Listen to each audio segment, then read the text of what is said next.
You're watching HQ Spotlight on CBS Sports Network. It's time to talk about the NFC West. Getting a look at the preseason results. The Rams and the Cardinals picking up some wins, with the Niners losing to the Broncos, and the Seahawks tying things up with the Raiders, and Pete Carroll and Geno Smith's return to their former team there. This was a pretty crazy division. I kept calling it like the NFC Wild Wild West last season because we had a new division leader almost every single week, and it wasn't exactly clear who was going to make it out of this division and win it and go to the playoffs and so forth. So let's welcome back the guys, Mike Renner and Kyle Long, talking about issues that needs to be addressed in the NFC West, starting with the 49ers. It's a team that was seriously injured and bit hard by the injury bug last year. But Kyle, we got some questions, about CMC and one of the guys that was bit by the injury bug last season. Yeah, no team in the National Football League is stranger to having star players get injured, but I feel like no star in the National Football League, non-quarterback, is more important to the success of their football team than Christian McCaffrey.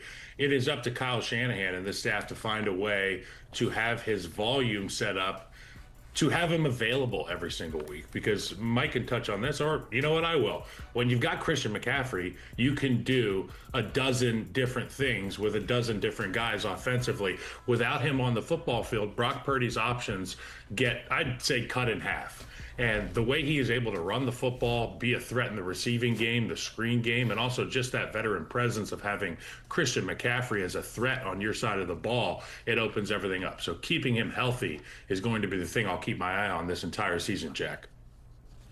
I'm looking at this defense because there is not a defense in the NFL right now that is more reliant on their rookie class than the San Francisco 49ers. Their first 5 picks, all on defense, and specifically all kind of in the front 7. I know Upton Stout technically plays cornerback, but with the way he plays the slot, he is a member of the front 7 and what they can do in the running game. And this was a bad run defense a year ago, bottom 10 in the NFL. They came into this draft saying, we're going to need to change that around. It's how quickly can they change that around? Because notoriously, defensive line, it's tough for guys to come in and really be impact players in the running game, especially at defensive tackle, where they drafted Alfred Collins in the 2nd, CJ West in the 4th round. If those guys are ready, if those guys are impact players out the gate, this could be the 49ers team we saw in the Super Bowl a couple years ago. They could be back to that level. But if they're not, we might just see the same defense we saw a season ago. Now, I almost said quarterback instead of questions when talking about the Niners, and that's because, Mike, I was skipping ahead in my brain a little bit to the Rams, where we do have some questions about a certain quarterback and a certain quarterback's back tightness. Yes, Matthew Stafford. I mean, he's still not practicing. We are sitting here, right, less than a month out from week 1, and he hasn't even thrown a football in practice. And now I'm not necessarily worried about from a performance perspective, but if your back is still ailing you, what's it going to look like when he takes that first hit? What's it going to look like when he gets blindsided by a blitz and someone comes free off the edge and sticks a helmet right between his vertebrae? How is he going to respond to that? That's my biggest worry, is no one ever used to have a bad back. It kind of haunts you and will continue to haunt him as the season goes on. So if it's still an issue this far into camp, yeah, I'm starting to hit the panic button about this Los Angeles Rams and their quarterback position. Mike, you know what? I feel like every single part of Matt Stafford's body, except for his arm, isn't great. I mean, after the career he had in Detroit and all the hits he continues to take at whatever the heck age he is, let's just hope he can get out there. And you know what? If he's not out there, this issue I'm about to bring up gets even worse. It's the secondary for the Los Angeles Rams. Whenever I talk about the Rams, I talk about the front 4. And Mike Renner, my handsome co-host, always reminds me how much, don't get too excited here, there's a problem on the back end. It's the secondary. They got a lot of guys in the last year of their contract. They got guys who are past their expiration date, some bad milk in the secondary room, as it were. And look, they're probably going to be looking to make a move if they can throughout the season at some point. I don't know how they're going to, but it's a point of concern. And they almost have the complete package there up front. I'd say it's as close as any in the National Football League. You want to couple that with some teeth on the back end as well. What did you just call Mike Renner? You called him your what co-host? It's my handsome co-host. It's my handsome. I thought it sounded like you said like handsome or something. I was like, what is going on over here? No. Let's go to Seattle, because Sam Darnold, he is their quarterback now, year 2 under Mike Macdonald. But Kyle, what issues need to be addressed ahead of the season for the Seahawks? Well, obviously, that defense is going to be the thing that's going to carry the football team. If they're going to have success this year, it's going to be on the backs of that front seven. And Coach McDonald really has an identity, and they've played tough last year on the defensive side of the ball. And they're going to get more out of guys like Byron Murphy this year, and they're going to have to carry that offense because look, it's a re-whatevered offense. I was going to say revamped, reloaded, but I don't even know if those have positive connotations. We're trying to figure out what's going on the offensive side of the ball. Well, while we figure that out as football fans, let's just hope the Seattle Seahawks defense steps up big time this year.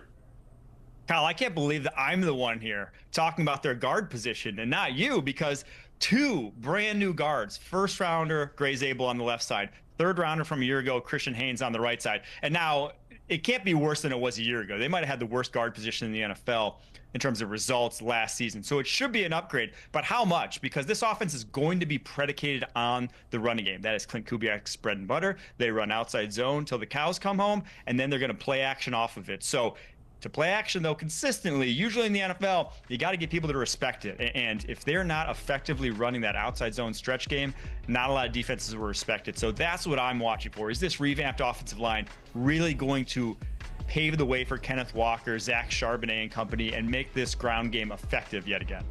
All right, finally. Mike, I'm glad you brought that up. No guards, because John Schneider, general manager of the Seattle Seahawks for a long time, it's been historically documented. He feels like drafting guards is not important. So I'm glad you brought some love to Gray Zabel. We love him on the pod.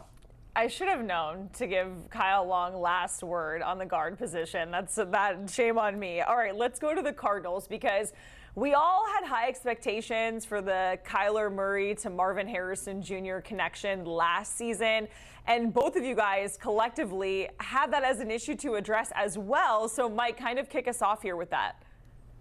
It just did not work out. I mean, so many balls where in that offense, he was the X. He's that outside guy. He's running the vertical tree. And on that, a lot of times, too, when you don't stack the cornerback on the outside, you throw the back shoulder, right? And there's still opportunities for completions, even when a guy's not open, especially when you are, a 6'4", long wide receiver like Marvin Harrison is. You can still make plays at the catch point. They never were on the same page on those sort of plays. Those 50-50 balls, more often than not, were going the defense's way. 4 times last year when Kyler Murray targeted Marvin Harrison, he actually got picked off. Only 54.4% of his targets were completed a season ago, one of the lowest figures in the NFL. So that has to change. You don't draft a guy where you drafted him, one of these guys that was touted as maybe this generational prospect. You don't do that and then just have him flounder. That has not been the case of rookie wide receivers of late. So if that doesn't change this year, the up and down nature of this Cardinals offense, I don't think it changes either. Yeah, and I heard Mike talk about this last week on the podcast, and it was really interesting. Kyler Murray has had some real flashes of excellence, but the issue and the complaint from inside the building is that it's not sustained. It's not a long burning candle. So you see these dips up and down in the offense. If you've got Marvin Harrison Jr., you should have no dips in the offense. You take a look at some of these quarterback receiver combinations around the National Football League, and it allows teams the luxury to not have a lull. There truly is a floor to what they can achieve offensively. Let's hope that Marvin Harrison Jr. and Kyler Murray can raise that level of their floor during their dips this season.